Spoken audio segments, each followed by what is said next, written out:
America নাকি চীন ২১ শতকে বিশ্ব শাসনের এই মুকুটটা আখির কার মাথায় উঠবে? না, আজ কোনো পারমাণবিক যুদ্ধের গল্প হবে না, বরং অর্থনীতি আর প্রযুক্তির ময়দানে যে রক্তপাতহীন মহারণটা চলছে তার একটা নির্মম হিসাব নিকাশ করা যাক।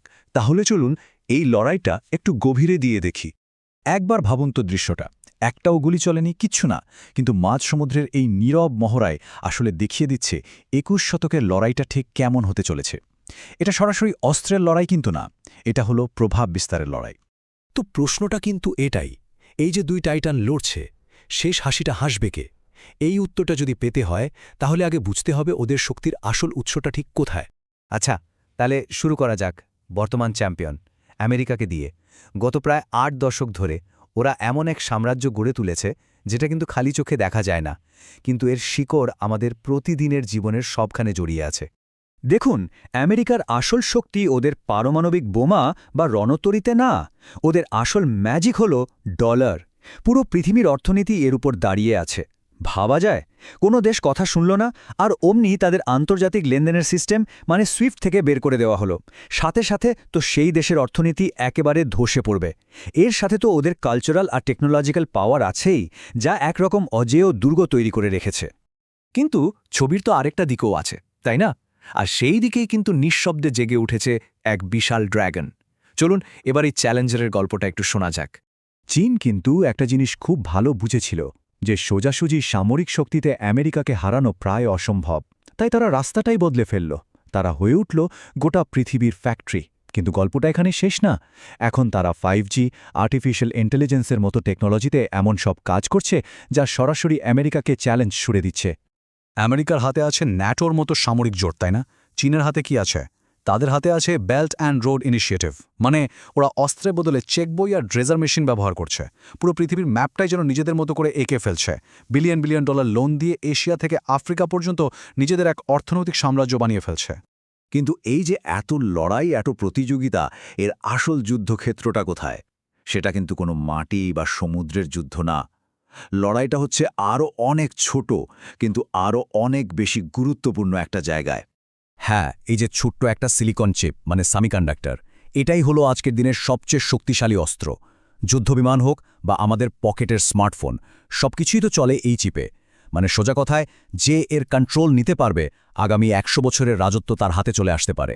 আর আমেরিকা ঠিক এই দুর্বল জায়গাটাতেই ঘা দিতে চাইছে। তারা কি করল? আইন করে চীনে হাইটেক চিপ আর চিপ বানানোর মেশিন পাঠানোই বন্ধ করে দিল।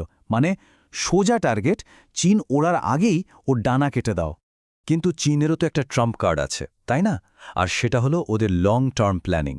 ভাবুন তো, আমেরিকার সরকার বদলায় প্রতি ৪ বছরে, আর চীন প্ল্যান করে আগামী ৫০ বছরের জন্য। কোনো ইলেকশনের টেনশন নেই, কোনো বিরোধী দলের ঝামেলা নেই। ওরা পুরো দেশের শক্তিকে এক জায়গায় এনে বুলেট ট্রেনের গতিতে একটা লক্ষ্যের দিকে এগোতে পারে। কিন্তু বাইরে থেকে এদের যতই অজেয় মনে হোক না কেন, দুই টাইটানেরই কিন্তু ভেতরে ভেতরে মস্ত বড় অসুখ আছে, এমন কিছু দুর্বলতা যা ক্যান্সারের মতো ওদের ভেতরটা খেয়ে ফেলছে। আমেরিকার কথা ধরুন, ওদের সবচেয়ে বড় শত্রু এখন অন্য কেউ না, ওরা নিজেরাই। দেশের ভেতরে এমন রাজনৈতিক ভাগাভাগি, ঋণের পাহাড় আর ধনী গরিবের আকাশ পাতাল তফাত, এগুলোই ওদেরকে ভেতর থেকে দুর্বল করে দিচ্ছে। আবার চীনের দিকে তাকালে দেখা যায় ওখানেও একটা সাইলেন্ট টাইম বোমা টিকটিক করছে। সেটা হলো ওদের জনসংখ্যা। কাজ করার মতো তরুণের সংখ্যা কমছে আর বয়স্ক মানুষের সংখ্যা বাড়ছে। এটা ওদের অর্থনীতির ওপর যে কী পরিমাণ চাপ ফেলবে তা ভাবা যায় না। তাহলে শেষ পর্যন্ত হবেটা কি? আসলে এই লড়াইটা কোনো স্প্রিন্ট রেস না যে এক দৌড়ে শেষ হয়ে যাবে। এটা হলো একটা লম্বা, খুব লম্বা আর ক্লান্তিকর ম্যারাথন। রাষ্ট্রবিজ্ঞানে একটা খুব ইন্টারেস্টিং কথা আছে, থুসিডাইডিসের ফাঁদ। জিনিসটা কি? সোজা কথায় ইতিহাস সাক্ষী আছে, যখনই কোনো নতুন পাওয়ারফুল দেশ পুরনো পাওয়ারকে চ্যালেঞ্জ করতে আসে, তখন একটা সংঘাত প্রায় লেগেই যায়। কিন্তু এখন তো আর সেই যুগ নেই। এখন পারমাণবিক অস্ত্রের যুগ। সরাসরি যুদ্ধ লাগলে তো দুজনেই শেষ। তাই এই যুদ্ধটা হবে একটা নতুন ধরনের কোল্ড ওয়ার, একটা লম্বা, এক্সস্টিং ম্যারাথন, যেখানে বন্দুক কামানের বদলে আসল অস্ত্র হবে অর্থনীতি আর টেকনোলজি। আর এর ফলাফল কি হতে পারে জানেন? পুরো পৃথিবীটাই হয়তো দুটো ভাগে ভাগ হয়ে যাবে। একদিকে আমেরিকার টেকনোলজির দুনিয়া, আরেকদিকে চীনের। আর বাকি দেশগুলোকে তখন ঠিক করতে হবে তারা কোন দিকে যাবে। তাহলে আসল প্রশ্নটা কিন্তু থেকেই যাচ্ছে, এই ম্যারাথনে জিতবে কে? উত্তরটা কিন্তু বেশ অন্যরকম।